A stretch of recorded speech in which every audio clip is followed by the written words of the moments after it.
今年是美國建國250週年，也是咱國駐紐約辦事處台北文化中心成立35週年。文化部推出台灣 Pop 台灣上拍一系列的藝文交流活動。5月到9月呢，要邀請咱國內儕藝文團體，也閣有遮優秀的藝術家，去到藝術之都紐約表演創作甲對談，期待透過直播共形式，呈現到咱豐富的藝文內容。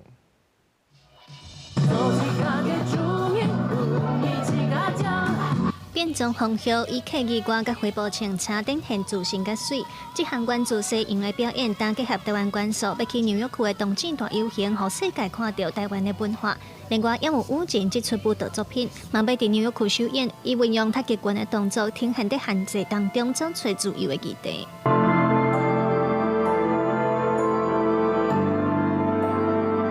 為着要慶祝今年美國建國250週年，加上咱國駐紐約區辦事處台北文化中心成立35週年，文化部推出台灣 Pop 台灣上拍計劃，要佇5月至9月在藝術之都紐約區辦一系列的藝文活動。特別是台語歌啊，特別是一寡小記咱台灣人的一寡衫的元素啊，會使互因看到。無時無刻都在突破自己，然後找到自己，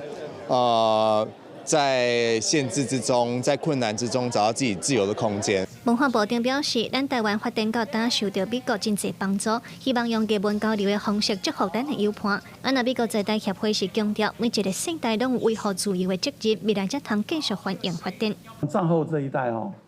親眼看到我們戰後非常貧窮，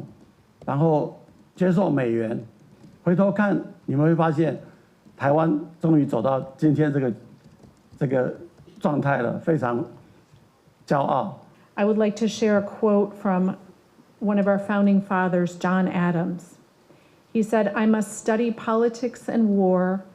so that my sons may have the liberty to study mathematics and philosophy